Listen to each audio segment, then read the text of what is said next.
welcome back. Yeah! Oh no! Stop! What a disgrace. Okay, for God's sake. Right, can you move over here quickly? So, because you made some hash of that before the break, I would like... Ooh. Okay. What the hell was that? Thank you, Juhi, for that wonderful contribution. Okay, right, can you move over here for a second? Okay, so I better move this out of the way. Okay, so again, if the sound at the end of the verb, it's a regular verb, if the sound is voiceless, so you don't have any vibration in the vocal cords, then when you get the past form, the ed form, you pronounce it like t, t, t. So how do you pronounce that word? Cooked. Cooked. Cooked. Laugh. Laughed. Laugh. Laughed. Laugh. Laughed. Much better. Picked. Picked. Picked. Picked up. No. Picked. Picked. Picked. Picked.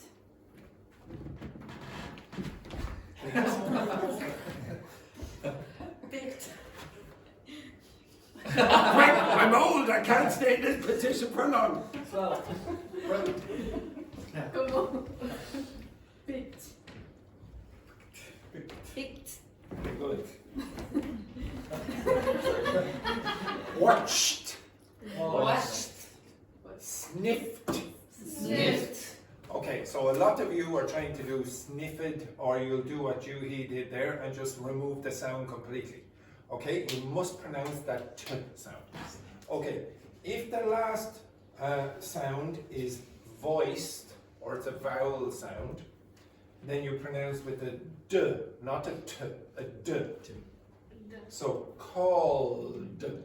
Called. Played. Played. I should not be hearing t. Played. Played. Played. Okay, so if you listen to me, which one is this one? Okay, so the first one or the second one? Played, plate. The first one. Okay, the second one is like the plate that you put your dinner on. Okay, next. Clean. Clean. It's not clean it, it's cleaned. Cleaned. Only Fabiola. Clean. Now, do you hear? Clean. And then there's no sound at the end at all. Say d. D. Clean. Clean. D. D. Cleaned. Cleaned. It's much better to make an Italian mistake than to do the Spanish mistake and remove the sound. So if you add extra sounds, it's much better. Okay? At least I know that you're saying the past instead of just the present form. So if you said cleaned, like Elena over there, she said, my name is John. Okay, like this rubbishy little Italian accent over here, like this, for example. Cleaned, etc. You can do that. Okay, that's the way she speaks there. She's called, played, etc. Okay, and she speaks like this. Okay, It's not true. okay, this one. Bagged. Again. Bagged. Bag. No. Bagged. And then the last one. It's not fake Italian. Hammered. Hammered. Yes, and I love the way that motion went like this there. Okay, so most of the problems that you have are with those two sounds. Okay.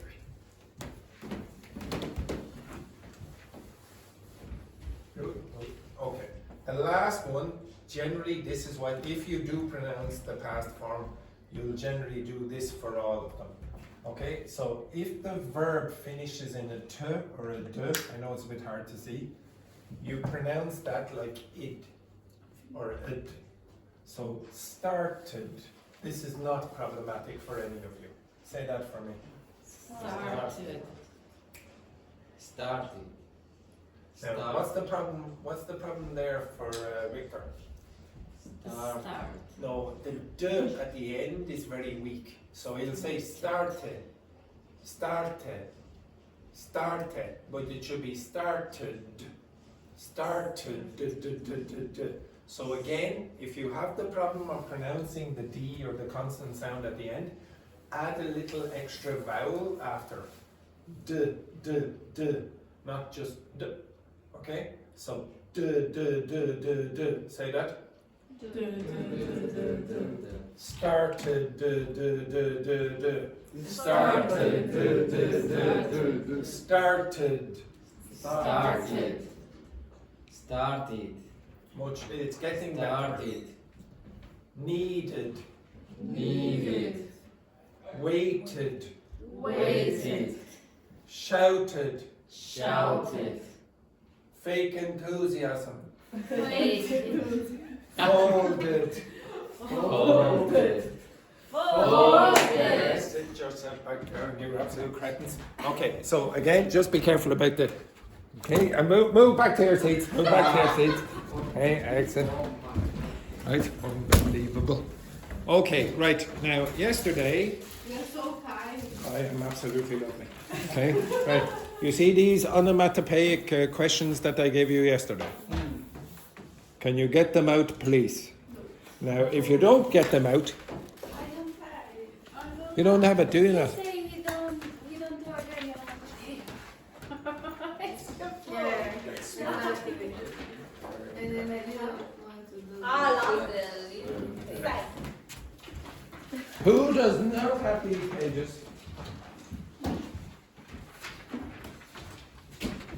Guess who is coming today? Thank you. Pleasure as always. I know. Kayla is coming today. Today? Yeah. Oh dear, oh dear, oh dear. You miss her. Thank you very much. Wrap up. Okay. Right. On the back of. Oi, oi, oi. She will be back in this way.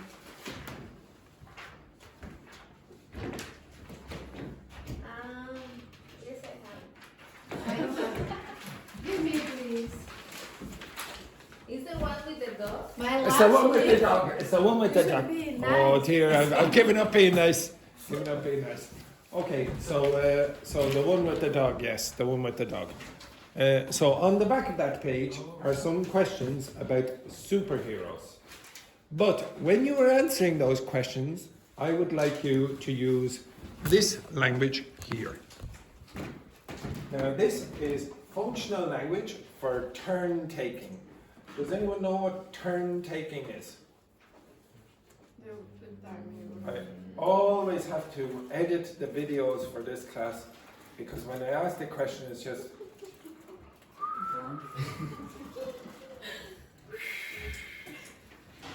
so I'll explain what turn taking is. When you're having a conversation, two people, let's say two people, they have turns. So when one person is speaking, that's their turn. When another person is speaking, that's their turn. And you take turns. Now, when you're involved in conversation and you're using turn taking, you might have to use some of these strategies. You might want the other person to speak. So you might go, oh, come on, speak, etc. That's this page here. You might interrupt the other person.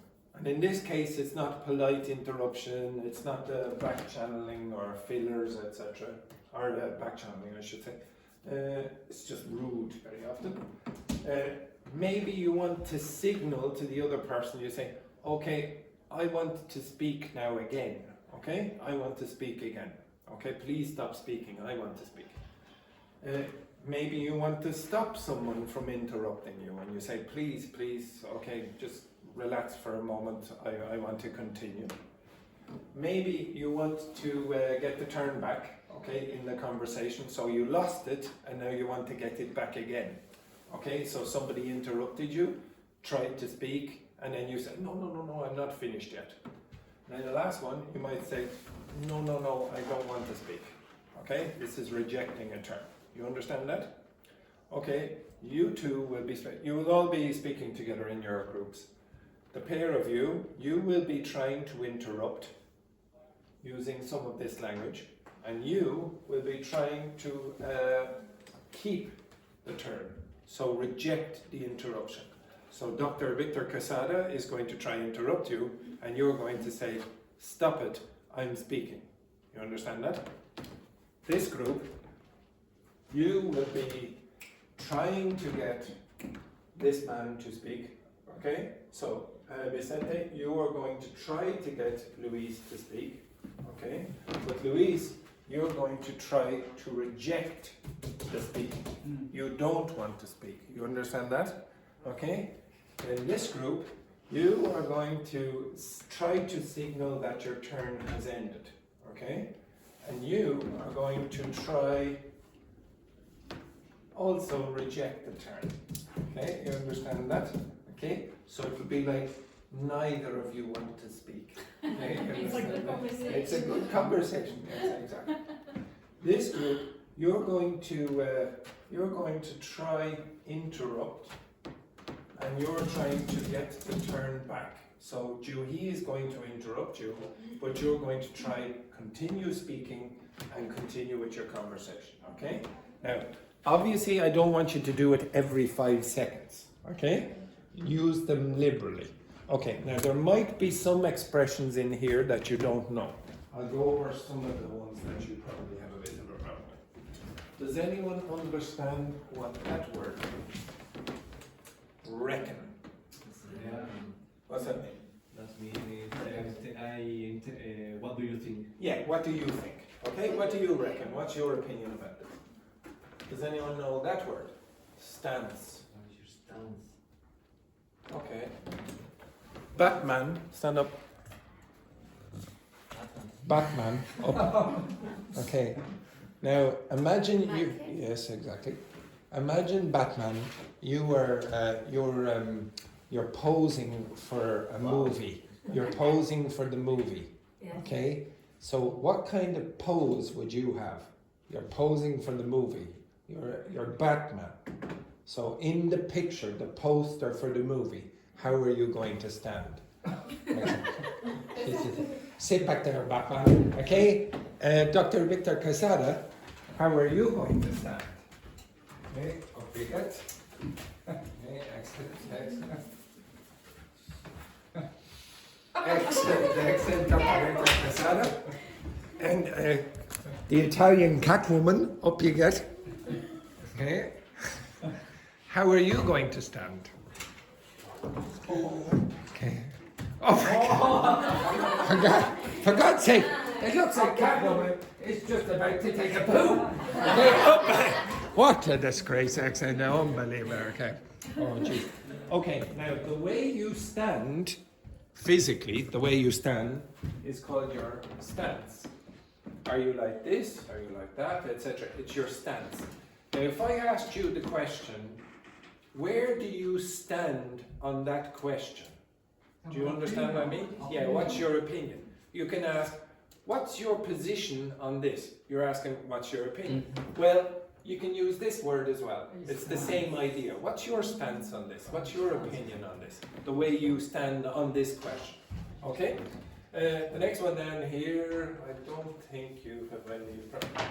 This expression, I know you're dying to jump in. What's that mean?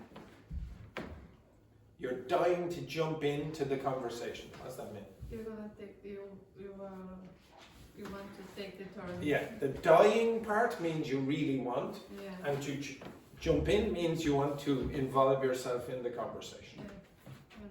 Next one then up here. I don't think there is anything there that. Oh yes, this one. Sorry for butting in. Now, what's that mean? Interruption or Yes. something? Okay. Up, the two of you. Yeah. Up. A little bit faster, or you will be getting sprayed with Febreze. Now you two are having a conversation. So, Conversation. Are you? good. Oh my gosh. Yeah. Yes. Yeah. I apologize. It's embarrassing. It's embarrassing. What is your butt? What is your butt? B-U-T-T. Anyone know? It's your ass. Your ass. So if you butt in to a conversation, what are you doing? Interruption. You're interrupting. Yes, yes. I know. It's I'll edit it out. I'll edit it out. Exactly. It's not a pretty sight. I understand. Okay. Okay. So butting in, and you can use this. You can use this in a relax there, ladies. Relax. You can use it in a formal context as well. It's not. Most of this is formal. Okay. Even though the word butt in means interrupt in a reasonably formal way, you can use it. To get back to the point at hand, this is the question or the point that we're discussing right now. Okay, the relevant point at hand. Okay. Next one then, carrying on from where I left off. What does that mean? If you're carrying on, what does that mean? Continue. Thank you very much, Julie. It means to continue. Okay, so if you're carrying on from where you left off or where I left off, it means you stopped. Beautiful sounds for onomatopoeia. Okay, so you stop, then somebody interrupts you, etc., and then they're speaking, and then you want to go back to where you left off before. Okay, so what you were talking about, now you want to carry on from that point there where you left off. You understand that? Okay, where you stopped speaking about the topic. You want to go back and speak about that topic. Okay? Next one then. I think that's fairly obvious. Now, the last thing that I will say is, usually when I give these activities, the students learn no phrase from those texts. None. Except one. And the one phrase that they typically learn is this. And then for the entirety of the course, they use this for every single question. What's your opinion on this, Roberto? I don't have any strong opinion on the matter. What are you going to do later on today? I don't have any strong opinion on the matter. Okay? What's your favorite color? I don't have any strong opinion on the matter. Do not learn this page, okay? Very well. Okay, so move up. I want you to move up so you can see the writing a little bit. Okay, if you can see clearly, then I will let you move up here. Okay, no, okay, all right. So the pair of you. I want you to answer those questions, but using the strategies that I gave you. Okay, begin. Okay, answer those questions. Simple.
When we were little, we discovered how much fun it is to move. But then we got stuck in this.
That's a big pillar of shame.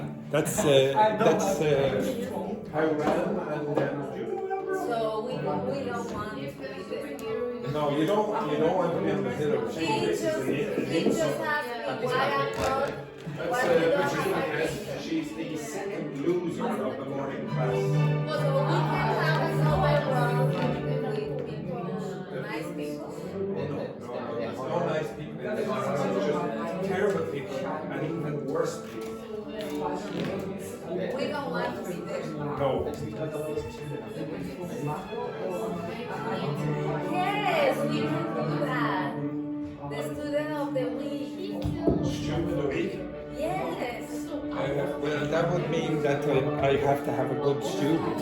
Who would you? You can choose one Friday. Who would you choose as the student of the week? Dr. Victor, yes. I suppose. It would be a bit boring. No, every week.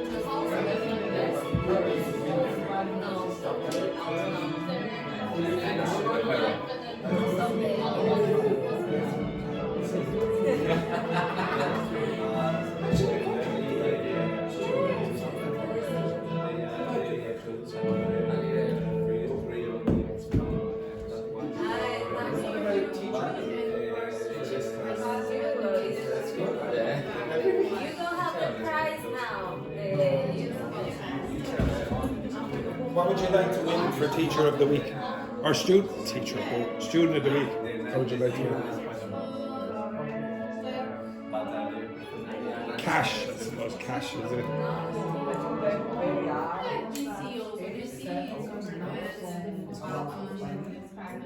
Okay.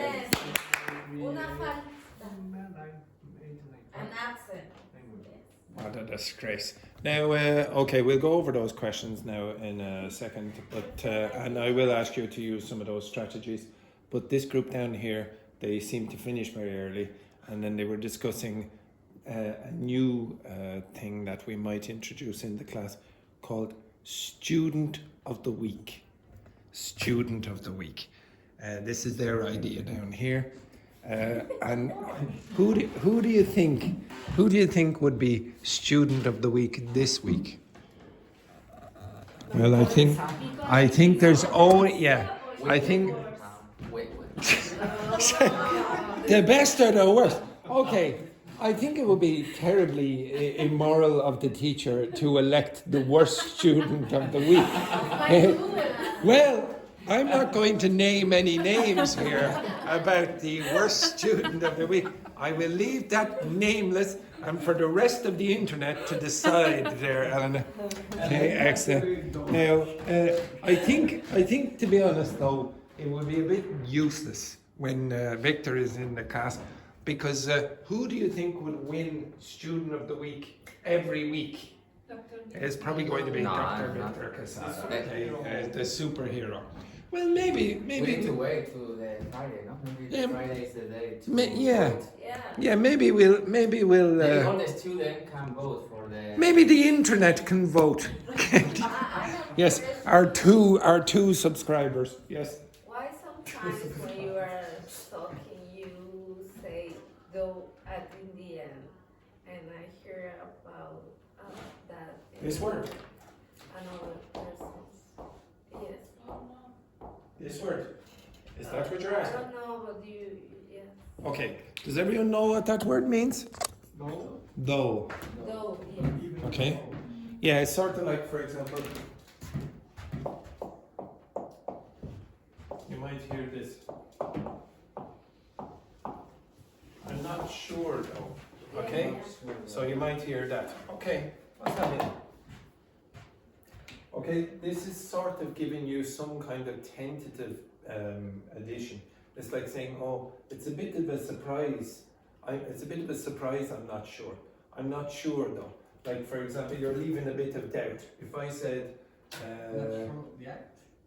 no, it's not that. Okay, so if I said, for example, I have some idea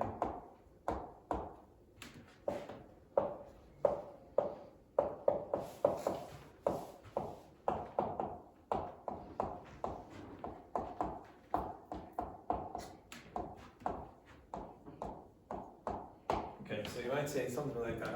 I have some idea about the student of the week. I'm not sure though if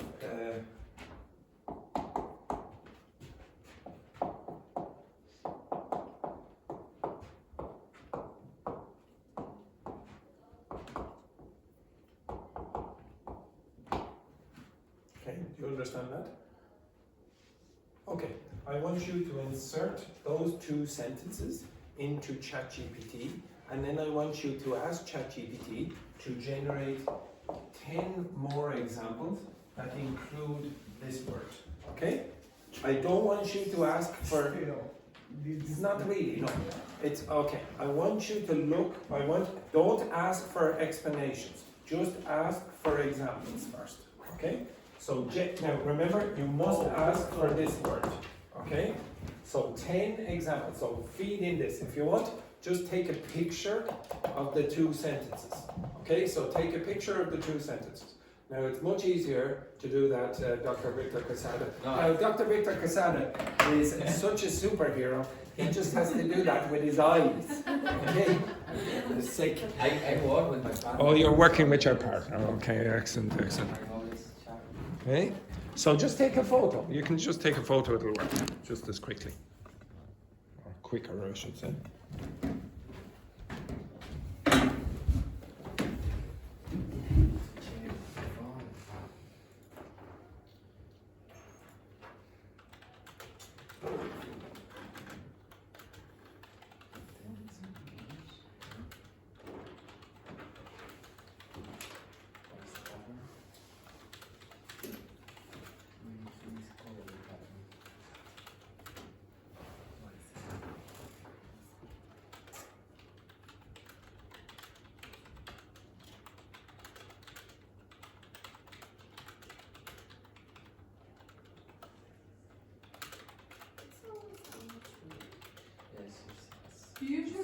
One sec.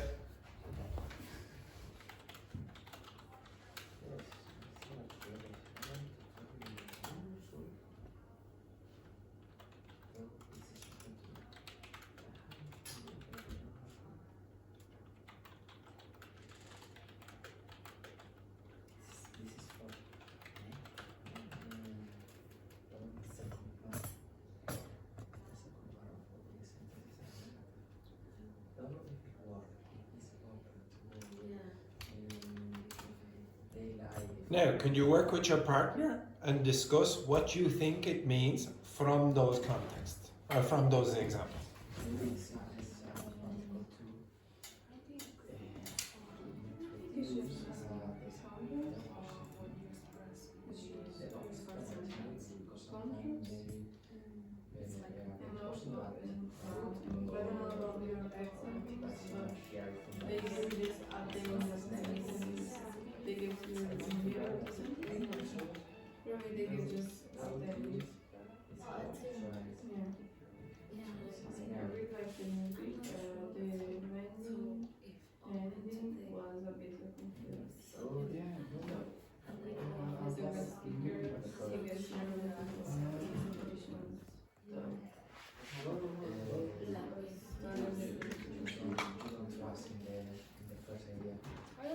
Yeah, it's a contrast.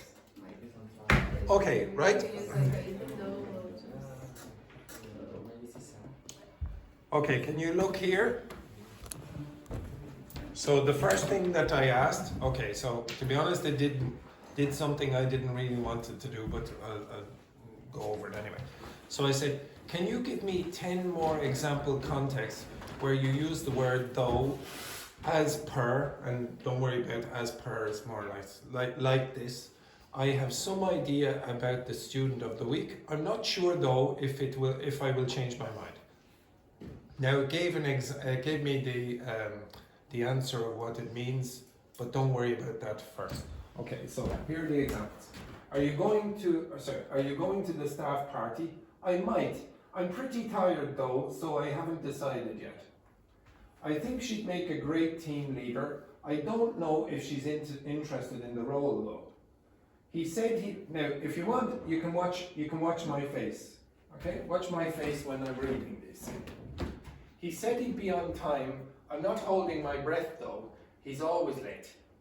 We could try that new Italian place. I heard it's a bit pricey though. She seems confident in meetings. She gets really nervous before presentations though. Now, what kind of meaning do you think this has by looking at my face? Yes. Yes, it's like you're expressing a bit of uncertainty or hesitation, you know. You don't trust in the... Yeah. If I was to use a noise to express the meaning of though, I would use okay, more like that, okay? So sometimes contrast also. it can be used as contrast, but not in this context. It's lazy too. No, it's not lazy, okay? It's just hesitation. I heard it's a bit pricey though. So if I replace this with I heard it's a bit pricey. I don't know, should we go there or not? That's how it's being used. The word though can be used in other contexts. Like, though it is raining, we're going to the beach. That's not this, okay? Though it's raining, we're going to the beach means it's a surprise that you're going to the beach because it is raining. This is not about surprises, okay? This is more about hesitation and I'm not really sure. If you want to translate this, translate it like that, okay? You understand that? Okay, so it's a good question, okay? Anyway, again, if you get examples, it's a bit easier than just, okay, me telling you, oh, it's not, and you're not sure. You need to be able to use these things in context. Mm-hmm. Well, here's the context, and you can generate 10 more or whatever, etc. 100 more if you want to, okay? And if you're not sure of that, you can get the translations, okay? Sometimes, though, okay, the translations are not the best. Okay, so you have to be a bit careful with little expressions like this. They might not be translated perfectly. Okay, anyway, go back to your seats. Now I'm going to ask you some of the questions from the document. Okay, so I'm going to ask Elena, I would like you to reject the term. Okay, I'm going to ask you a question and I'm going to, and you're going to reject the term. Okay, so do you understand what that means? It means that you do not want to answer the question. So when I can find the bloody questions. Oh yes. If you could invent a brand new superhero, what would their powers and weaknesses be? I don't have anything constructive to say. It doesn't matter, you're going to answer anyway. Okay? I don't have any strong opinion on them. I don't care, you will bloody answer. I honestly can't add anything. I said that you are going to answer the question, so you'll answer the question. I'm sick of them. Excellent, excellent, very good. You see this? Now you have to use these expressions. Now answer the question. For weaknesses could be the superhero could lose the air frequently because usually the superhero are beautiful. They could lose what? The hair. Hair. So you're saying that this superhero just is balding, okay? Do you understand that? What's it mean? Receding hairline. What's a receding hairline? Recede is grow up again. No. Recede means move back. Okay? So if it's a receding hairline, you're getting more and more bald, etc. Okay?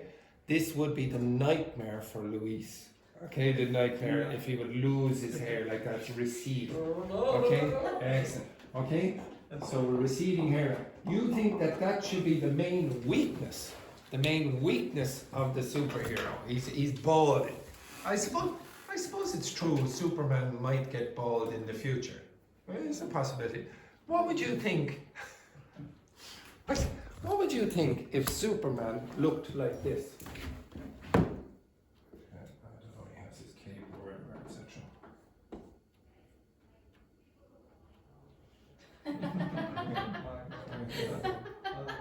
Yeah. How many? It's not a super. It's Right, so what do you mean? extraordinary. Why wouldn't he? Why wouldn't he be super if he looked like that? It's just his hair. It's this stereotype that superheroes should have hair. Why would they have hair? Or for example,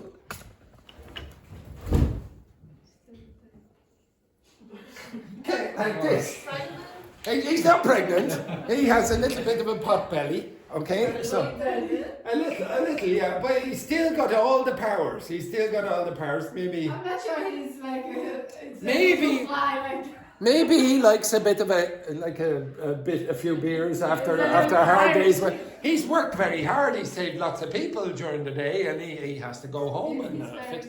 By the way, what do you mean he's Irish? Okay, yes. Irish superhero. What would you like? Captain America, only Captain Ireland. Oh, he only eats potatoes and drinks Guinness. Okay, now how would you fly?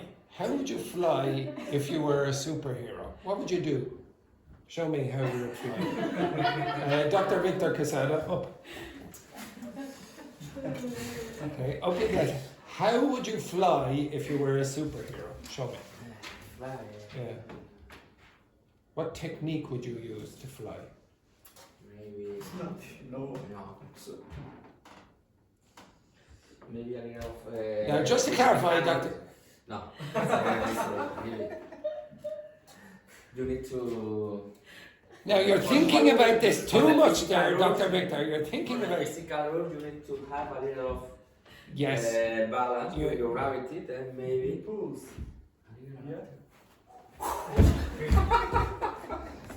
I cannot believe that this medical professional is embarrassing himself on the internet as much as this.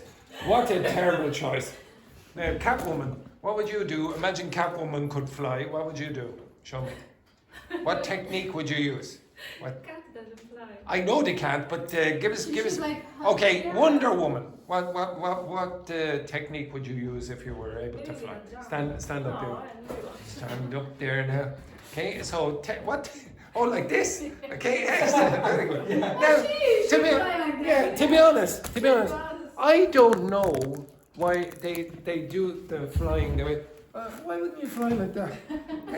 Like just relax. Like I wouldn't bother You are doing on it. the plane. Yeah. Why? Yeah, exactly. Why would you do this? Why would you not just relax? Or have you? Would you? What would you say now if a superhero came to save you, but they only had the power of flying like this? I don't think I'd take that superhero as seriously. Yeah, I don't think I'd take that superhero as seriously as maybe Dr. Victor Casada. They seem a bit more ridiculous. Thank you very much, Catwoman. The next one then. Luis, I would like you to signal when you are finished. I want you to signal that your turn has ended. Okay? So you're going to give me your opinion, and then you're going to signal that your turn has ended. So,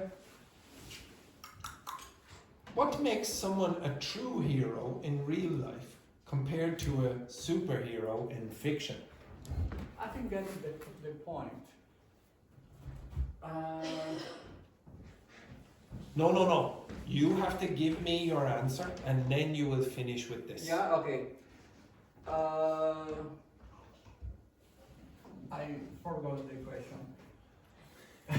Forgot the It's question. about the- Okay, it's forgetful, man. It's a comparison between the real superhero and the fiction superhero. Yes. So a hero superhero is it's not you, like a scientist. Scientist? Yeah, to try to create a new New vaccine. it's a vaccine or method or something like this to heal the pain, all the pains. That's a real superhero. Superhero, Okay. but Yes. in reality. In reality, so I think you get the point. Is a real hero is a person who likes another one. I haven't made my point. I what? haven't. Now, can you find the word? Go stand up here, please. Stand up now. You'll be a real superhero. Can you identify the word hecken? Show me where it is. Reckon. Where is it? Reckon. Very good. Reckon. Okay, get back. Okay, the superhero power, the superpower that Luis will have at the end of the week is the ability to pronounce the letter "or" at the beginning of words. Yeah. Now, Batman. Okay, Batman. I'm going to ask you a question, and you're going to reject my interruptions. I'm going to interrupt you when you're answering, but you're going to reject my interruptions. You understand that? Okay. So the question that I'm going to ask you is: do you think being a superhero would be lonely or stressful? Why or why not? I think it will be very stressful. Are you sure? You sure it would be stressful? Why do you think it would be stressful? If you will allow Okay. me to finish, I can explain my point. Yes. It will be very stressful because you have to fight with a lot of bad people. Are you sure? You have to fight with a lot of Could I just finish my point? Oh, sorry. Yeah, go ahead. And also because you have to have a very good reputation. A good reputation. Are you sure? A good reputation. Before if you I say- interrupt me, I would like to say Yeah. that it will be very difficult to deal with people outside. People outside. What do you mean people Sorry, outside? but Okay. I just have. Yeah. Okay. And for me, my point of view. You've forgotten what you want to say now, don't you? Almost Yeah. finished, please. Oh, sorry. Apologies. Yeah. Yeah, it will be very stressful. Very good. Excellent. Okay. Do you think being a superhero would be very stressful or lonely? Catwoman. Oh, Petrini. Both, like Why? as we see the movies, like usually we cannot tell anybody about your how can I say? Your job. No, not jealous. Your persona, your real persona. Your real persona. Yeah, why wouldn't you? Like, if you had I have no idea. Just make it more dramatic. yeah, if you were a superhero, would you keep it secret or not? Depends. Yeah. I think I'd probably say it. I think I'd probably say it. Yeah, so you go into the pubs. Oh, it's Irishman. Okay, there it is. It's free. It's free for Irishman. There it is. Dr. Victor Casada. Oh, the drinks are on me. Okay, what's that mean again? The drinks are on me. I will. I will pay. Exactly. Very good. Okay, now Rambo, I'm going to ask you a question, and I would like you to. I'm going to interrupt you, and I'm going to start speaking, and you're going to try get the turn back. Okay, so you're going to try. You're going to say something. I'm going to interrupt you, and then you're going to try get the turn back. Okay. So the question is: imagine a world where superheroes age like everyone else. What kind of problems would a 70-year-old Batman or Spider-Man or Catwoman have? Or Dr. Victor Casada? They probably have a struggle Psychologically. Yeah, I think they will probably struggle psychologically. I think certainly. So, as I was saying. Sorry. Oh, apologies. Yes, yeah, continue. Yeah, and pain, mentally and physically. Yeah, I agree. Yeah, I think that, like for example, Catwoman, she'd probably have a bad back after a while. She'd be jumping off To get back buildings. to the point. Oh, sorry. Apologies. Yes, yeah, exactly. And probably they were lonely. Lonely, yeah. To be honest, I'm a bit lonely in my life as well. Yeah, I've had a very lonely week, very lonely week. Yeah, it's terrible. What I was saying. Oh, sorry. Apologies. There I go. The accent, yeah. Okay, and you've nothing to say. Okay, absolutely disgraceful. Okay, so yes, usually it is difficult to do this. Okay, next one then, Juhi. I would like you to get me to speak. Okay, you're going to try get me to speak over here. See up at the top. Okay, the one above you. You're going to try make me speak and give my opinion. Okay, but the question is,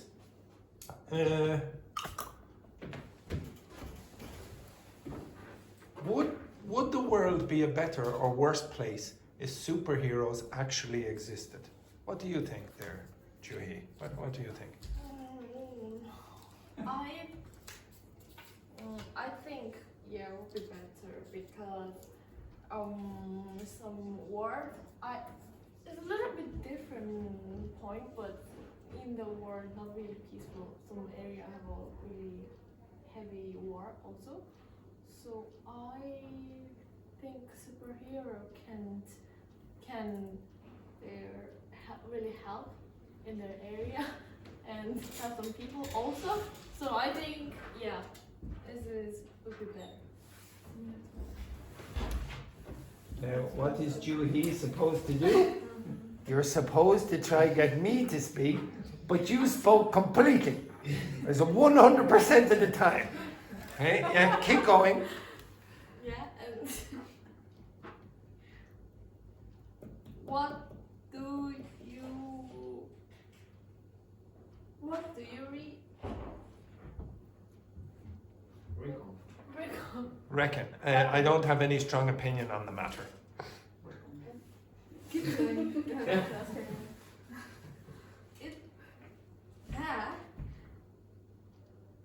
you have any thoughts? No, as I said, I don't have anything constructive to add. So boring people. Exactly. Okay, now, that's terrible, but you're supposed to get the other person to speak. Now, what would you do if the other person would say, oh, I don't have any strong opinion on the matter, etc. Okay, you would have to deal with this. And last one then, Vicente. I would like you to do the exact same thing as what Juhi did. Okay, so I want you to get me to speak. Okay, and Juhi can pay attention. Okay, so the question then, how would your relationships change if you had secret powers? Yeah? Yeah, so imagine you're in a relationship. How would your relationship change if you had secret powers, you were a superhero? Like, When do you refer sorry, to sorry for that rude interruption there. I've almost finished. Yeah. Yes. Sorry, Dr. Vickers. When you use the word relationships, Relationships. You're talking about partners in this case, probably. Okay. But So this is in plural. Maybe it's it could be. maybe Yeah, it could be friendships or whatever. But I've changed it now just to romantic relationships. Okay. So I reveal to my partner my secret power, or not necessary? Yes, they know. They know. Okay. I think it could be a really strange relationship because if she knows about my powers, maybe it could be used for herself. Very selfish, maybe. I don't know. What do you reckon? Sorry. Yeah. What do you reckon? I think that you've covered everything there now, to be honest, Vicente. I think you've covered everything. Yes, I don't have any strong opinion on the matter, to be honest. I'd be interested to hear your opinion. Well, to be honest, I'm still contemplating what you were saying, and it's, Are you sure? yeah. I don't. I honestly can't add anything to what you have said so far. Why? I'm an idiot. Okay. Okay. So I'm going to ask you now. It's not only for these sheets, but when I ask you to do conversations or the sheets or discussions,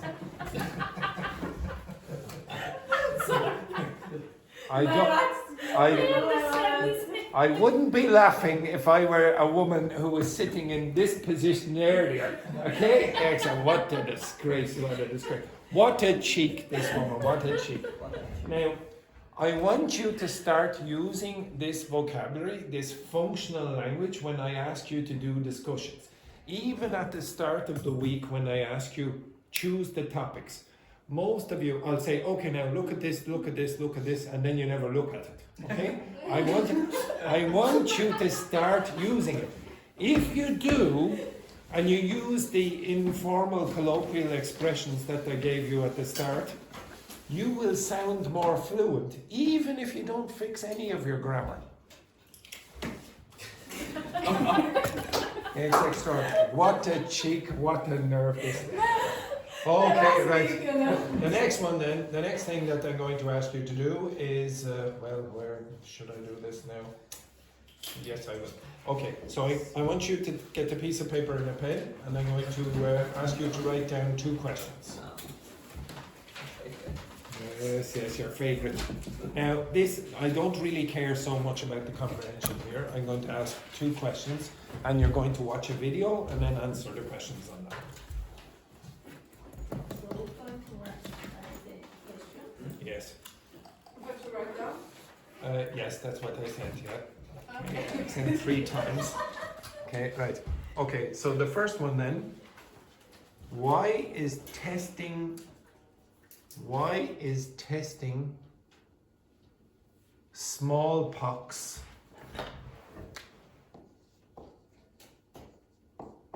this is a disease, smallpox, treatments on animals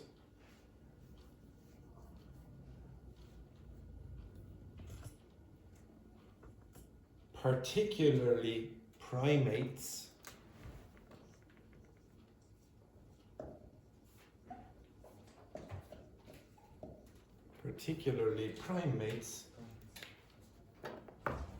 monkeys and apes, etc., considered ethically controversial, considered ethically controversial.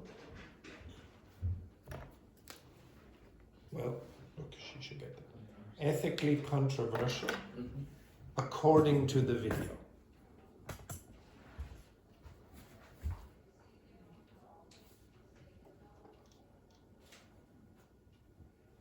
Okay.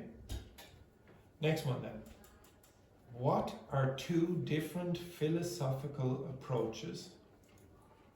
What are 2 different philosophical approaches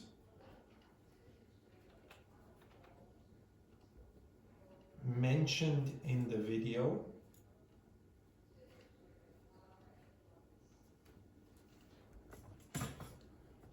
for determining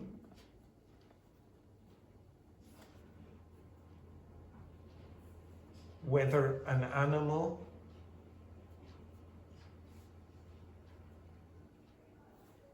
deserves moral consideration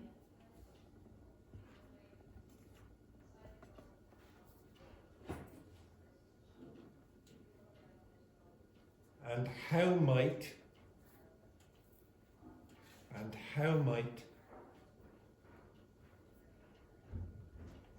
they affect the decision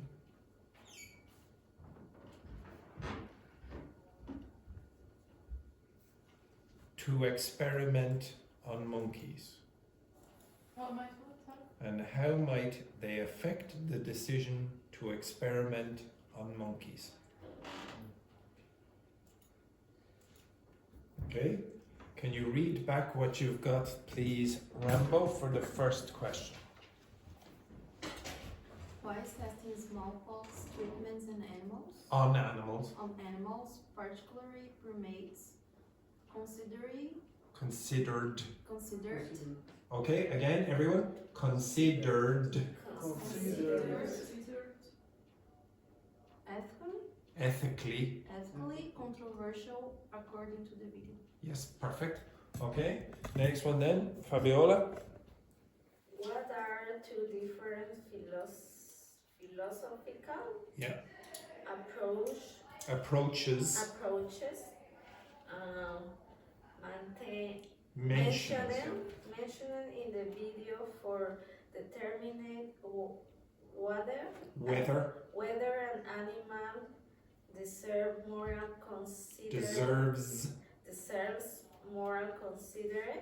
consideration, and how may they affect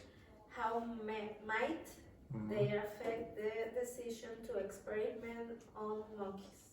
Yes, just be careful. How do you pronounce the word mentioned? Mentioned. Yeah, mentioned. Okay, so move over here. You're going to watch a video, and I want you to answer those questions when you are watching the video. Okay, so this comes from a.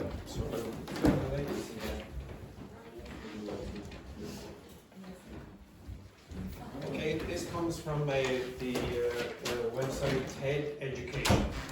So TED, I can't remember what TED is actually, what it stands for. I think it's Technology, Engineering and Design or something like that. Okay, so if you look online, I suppose I'll show you this first. Okay, I think it was a bit more popular a few years ago. If you look at TED, this is the official site of TED, but you can go to the YouTube channel as well, and you can look for, that's not it, is it? No, it's not. Okay. TED Talks. Okay, so this. And it's sync. Okay, accept. So what you will get is talks by famous scientists or linguists or whatever, etc. So you can look for different topics or podcasts. Let's say, for example, you're looking for something about, I don't know, beauty. They'll have playlists about this, and then they'll have talks. Now, the one good thing about most TED Talks, I haven't looked at it in a while. This would probably be one of the most famous, and probably one of the ones that I like the most. It's about education. I don't know if it's there. Yes, this man, he's unfortunately passed away. I think he passed away during COVID.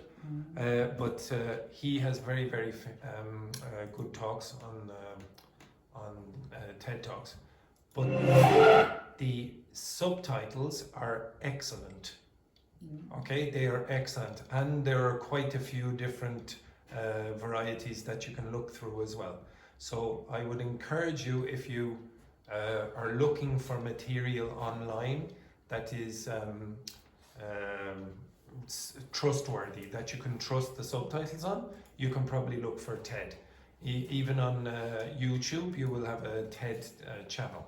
and there's another offshoot called TED Ed, TED Education. So these videos are shorter usually than the talks, and you can investigate certain topics of interest for you. Okay, right, anyway, please answer the questions that I asked you by watching this video. And it is very difficult to understand when you're in the toilet.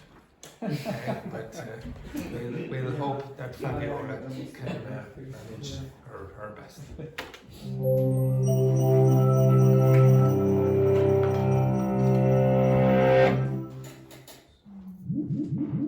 Smallpox is one of the deadliest diseases in history. But fortunately, it's been eradicated for over 40 years. However, samples of the virus that causes smallpox still exist, leading to concern that rogue actors might try to weaponize it. This is especially worrying because older smallpox vaccines can have serious side effects, and modern antiviral drugs have never been tested against this disease. To protect against this potential threat, the US government is funding research to improve smallpox treatments and vaccines. And since it's unethical to expose people to a highly lethal virus, labs are using humanity's closest biological relatives as research subjects. But is it right to harm these animals to protect humanity from a potential threat? Or should our closest relatives also be protected against lethal experiments? What would you do as a scientist faced with this very real scenario? In many ways, this dilemma isn't new. Animals have been used in research aimed at improving human welfare for centuries, typically at the cost of their lives. This practice reflects the widespread belief that human lives are more valuable than non-human lives. People have different views about the ethics of animal testing and how it's conducted. But whatever your opinion, this scenario raises an important philosophical question. How do we determine the value of a life, whether human or non-human? One tool philosophers have used to consider this question is moral status.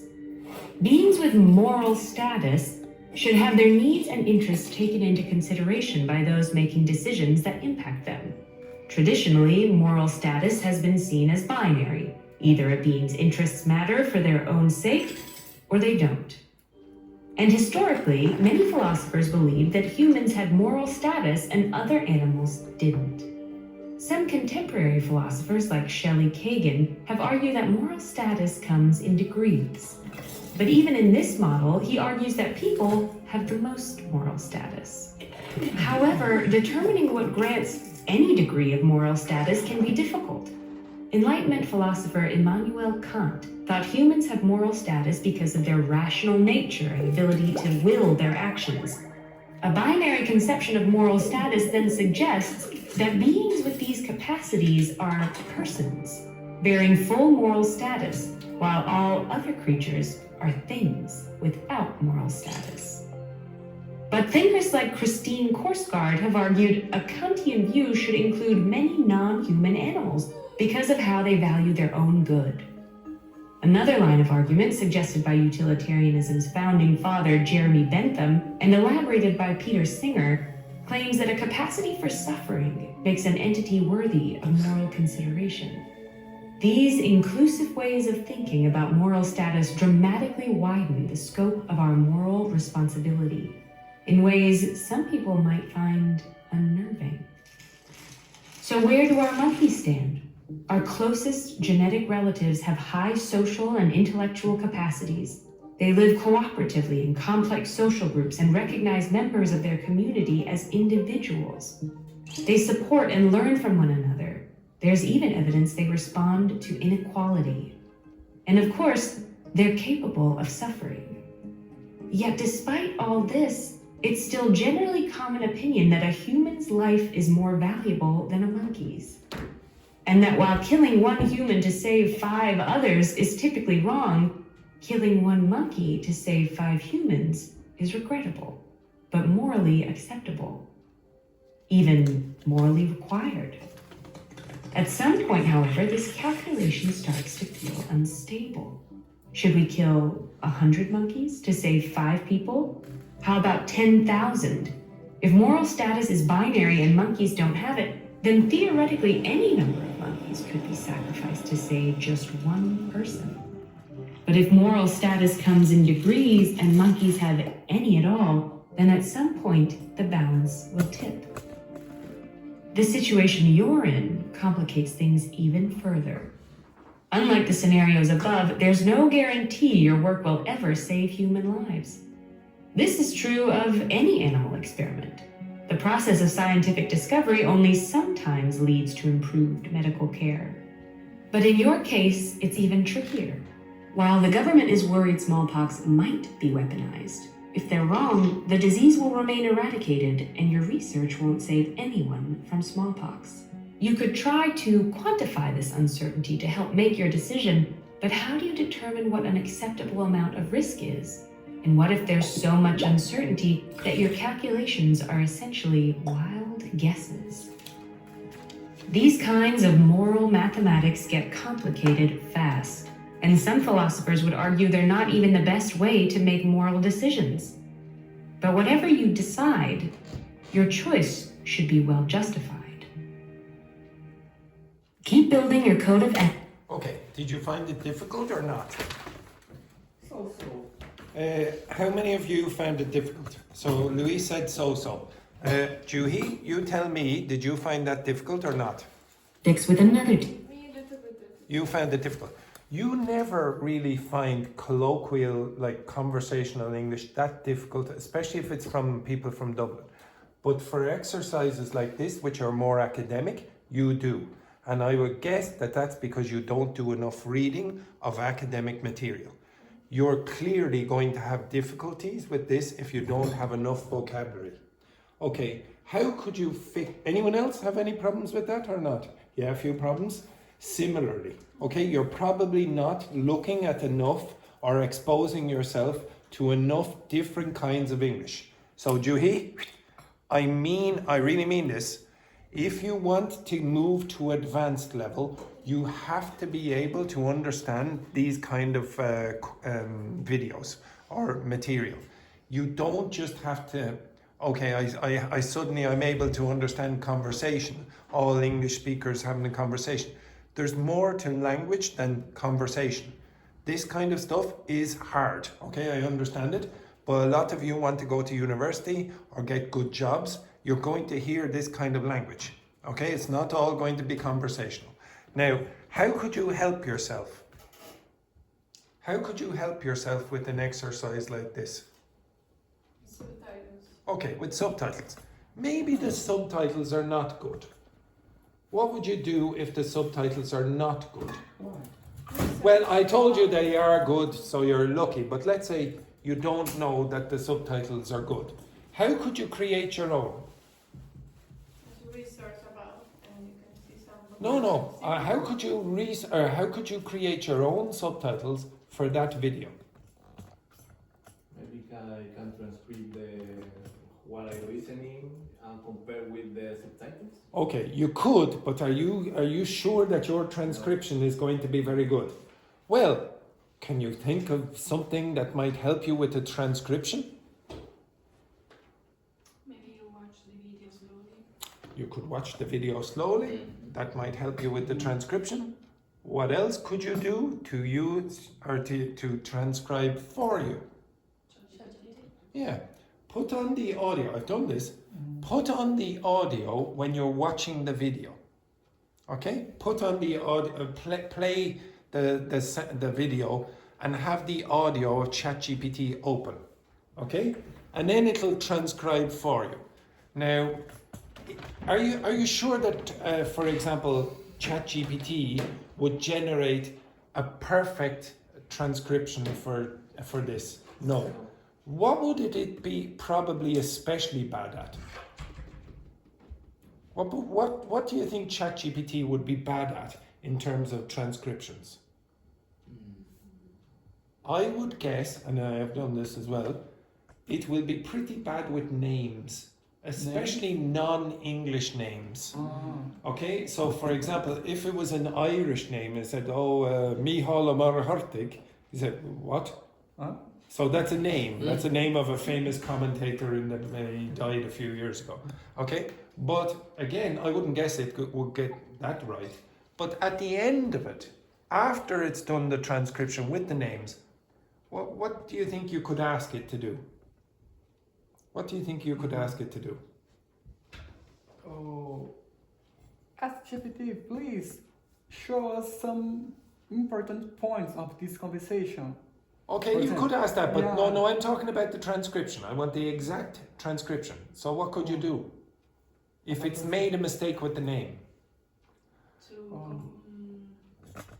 To act as an Irish person. No, what you could probably do is say, okay, now could you check back on those names? Are they probably the names, or are there any other names that might have been which are more realistic in this context? Okay, so maybe it's about philosophers, and maybe there are German names in it, and maybe it gives the wrong transcription. But then it might go, and I have done this as well, when it goes and does it again, it corrects it and puts in somebody like Immanuel Kant, who is more likely to be in an answer like this. Okay? Now, there's another thing that you can do, which I think is useful, if the subtitles are already good.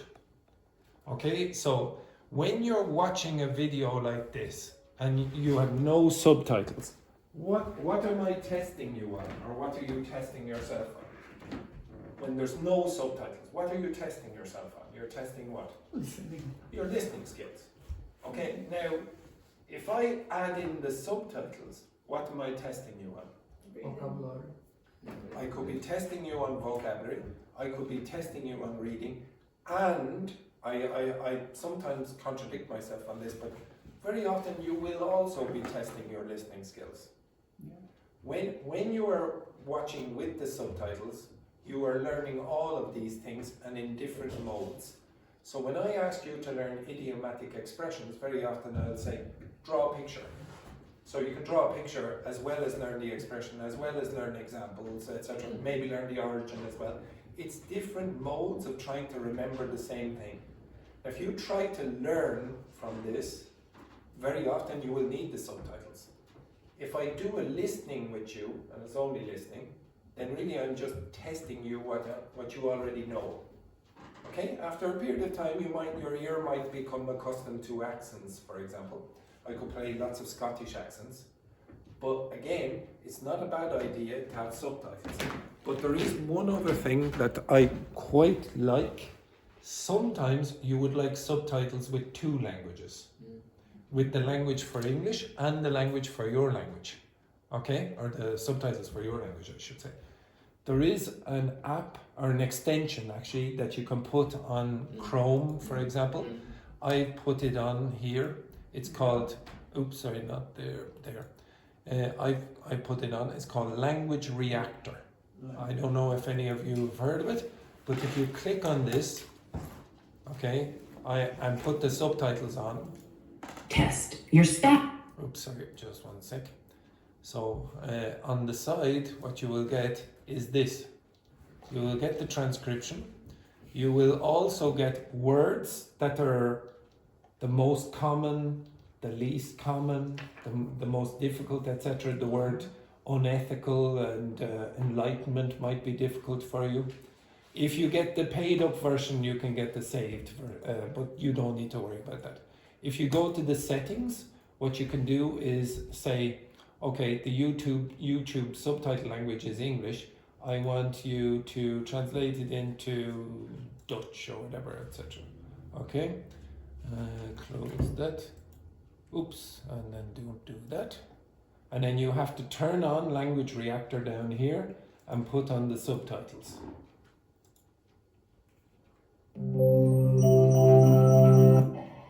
In your experience, your partner has always been just... So you can do that. I've obviously forgot. Yeah, here it is. Okay, so you see on this you have the English and you also have the Dutch below it.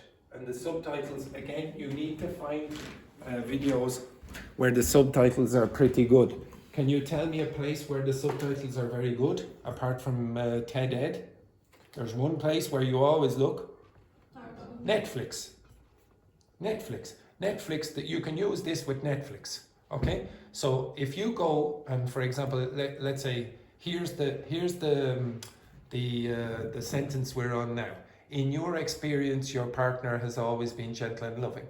You will get the translation, so you get more context here. So maybe there's a word that you don't know, it will give you that, and it will give you the translation here.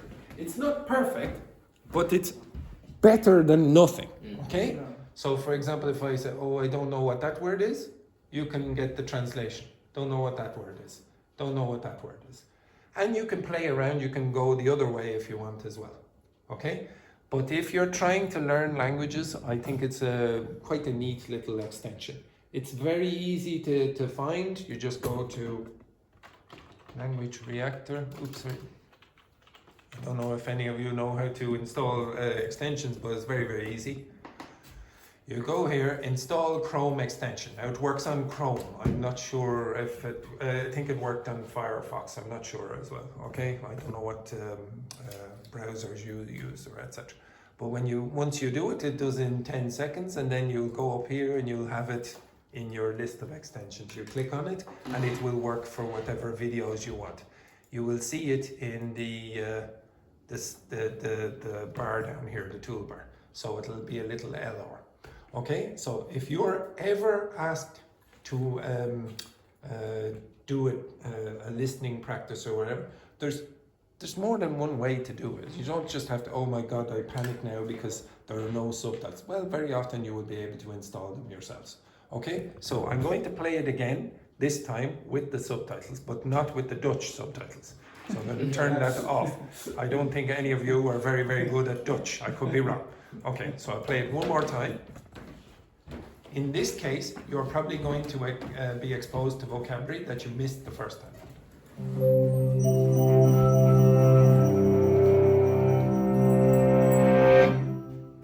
You're sitting on the couch watching TV when you hear a knock on the door.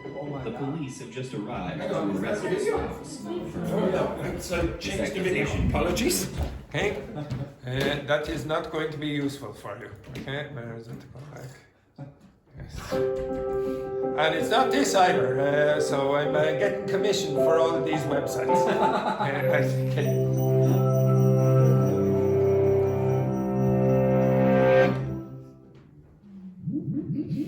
Smallpox is one of the deadliest diseases in history. But fortunately, it's been eradicated for over 40 years. However, samples of the virus that causes smallpox still exist, leading to concern that rogue actors might try to weaponize it. This is especially worrying because older smallpox vaccines can have serious side effects, and modern antiviral drugs have never been tested against this disease. To protect against this potential threat, the US government is funding research to improve smallpox treatments and vaccines. And since it's unethical to expose people to a highly lethal virus, labs are using humanity's closest biological relatives as research subjects. But is it right to harm these animals to protect humanity from a potential threat? Or should our closest relatives also be protected against lethal experiments? What would you do as a scientist faced with this very real scenario? In many ways, this dilemma isn't new. Animals have been used in research aimed at improving human welfare for centuries, typically at the cost of their lives. This practice reflects the widespread belief that human lives are more valuable than non-human lives. People have different views about the ethics of animal testing and how it's conducted. But whatever your opinion, this scenario raises an important philosophical question. How do we determine the value of a life, whether human or non-human? One tool philosophers have used to consider this question is moral status. Beings with moral status should have their needs and interests taken into consideration by those making decisions that impact them. Traditionally, moral status has been seen as binary. Either a being's interests matter for their own sake, or they don't. And historically, many philosophers believed that humans had moral status and other animals didn't. Some contemporary philosophers like Shelley Kagan have argued that moral status comes in degrees. But even in this model, he argues that people have the most moral status. However, determining what grants any degree of moral status can be difficult. Enlightenment philosopher Immanuel Kant thought humans have moral status because of their rational nature and ability to will their actions. A binary conception of moral status then suggests that beings with these capacities are persons, bearing full moral status, while all other creatures are things without moral status. But thinkers like Christine Korsgaard have argued a Kantian view should include many non-human animals because of how they value their own good. Another line of argument suggested by utilitarianism's founding father Jeremy Bentham and elaborated by Peter Singer claims that a capacity for suffering makes an entity worthy of moral consideration. These inclusive ways of thinking about moral status dramatically widen the scope of our moral responsibility in ways some people might find unnerving. So where do our monkeys stand? Our closest genetic relatives have high social and intellectual capacities. They live cooperatively in complex social groups and recognize members of their community as individuals. They support and learn from one another. There's even evidence they respond to inequality. And of course, they're capable of suffering. Yet despite all this, it's still generally common opinion that a human's life is more valuable than a monkey's. And that while killing one human to save 5 others is typically wrong, killing one monkey to save 5 humans is regrettable, but morally acceptable, even morally required. At some point, however, this calculation starts to feel unstable. Should we kill 100 monkeys to save 5 people? How about 10,000? If moral status is binary and monkeys don't have it, then theoretically any number of monkeys could be sacrificed to save just one person. But if moral status comes in degrees and monkeys have any at all, then at some point the balance will tip. The situation you're in complicates things even further. Unlike the scenarios above, there's no guarantee your work will ever save human lives. This is true of any animal experiment. The process of scientific discovery only sometimes leads to improved medical care. But in your case, it's even trickier. While the government is worried smallpox might be weaponized, if they're wrong, the disease will remain eradicated and your research won't save anyone from smallpox. You could try to quantify this uncertainty to help make your decision, but how do you determine what an acceptable amount of risk is? And what if there's so much uncertainty that your calculations are essentially wild guesses? These kinds of moral mathematics get complicated fast, and some philosophers would argue they're not even the best way to make moral decisions. But whatever you decide, your choice should be well justified. Okay, Elena, can you flick on the light? Okay, so the first question then, according to the video, why is testing smallpox treatments on animals, particularly primates, considered ethically controversial? Elena. Because it's difficult to decide which kind of life is better than other and more valuable than other. So why you have to tax some treatment with animals and not with humans? True, also. And what about the connection between humans and monkeys, for example? Yeah, they're closest relatives, okay? Or closest. Exactly. And the next one then, Luis, what are 2 different philosophical approaches mentioned in the video for determining whether an animal deserves moral consideration and how might they affect the decision to experiment on monkeys? Oh my god. It's a long question. Yeah. I think the question is the moral status. And the video shows the question about the binary decision, one, monkeys or human. But I think the life's not like dual. Okay. You can find another option or try to find another option for this question, for example. One or another one. Not. The life is more complex than just 2 examples. That's true. Okay, so I'll go. Okay, so this is what I wrote down. So the first approach, based on Immanuel Kant's ethics, argues that only rational beings, so like humans, capable of willing their actions. What does that word mean? Willing. Will is And it's desire. being used- yeah. So, but in this case, it's like free will. So you can volunteer to do this. Okay, you can choose to do this. So beings capable of willing their actions, like humans, have moral status or status. However, some like Korsgaard argue that animals should also be included because they value their own good. Okay, and the second approach from utilitarianism suggests that the capacity to suffer. So if you feel pain, for example, that gives you moral status. Okay? Now, before we finish, imagine we had the option of, or we had the decision to make of killing 7 little kittens. Okay? 7 little kittens, you know, what's a kitten again? Kids? Kittens, the little cats, the baby cats. Or killing Dr. Victor Quesada, the world famous superhero who has saved millions in Bolivia. What would you do? Would you kill those 7 little kittens? Or would you kill Dr. Quesada? Kittens or Quesada? Kittens or Quesada? Casada. Kittens or Quesada? Kitten. Kittens or Quesada? Kittens. Yeah. Kittens or Quesada? Quesada also. To be honest, I would go with the kittens, even though I'm a vegetarian. Now, if I said to you, 7 chimpanzees, but the chimpanzees are not the regular chimpanzees. They're the ones that wear the little human little costumes and they look very, very cute, etc.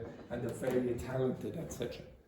7 of those little chimpanzees or Quesada. You'd kill the chimpanzees. Quesada again. The 7 chimpanzees or Quesada? I don't know. You don't. Oh, that's a dilemma here. The 7 little chimpanzees, the cutest little chimpanzees or Quesada? Chimpanzees. The same. Quesada again. All of the chimpanzees in the world. All of them. All of them. Or Quesada. Quesada, you would. Oh, well, you don't even have to ask. Quesada? Oh, Go. I start now. yes, exactly.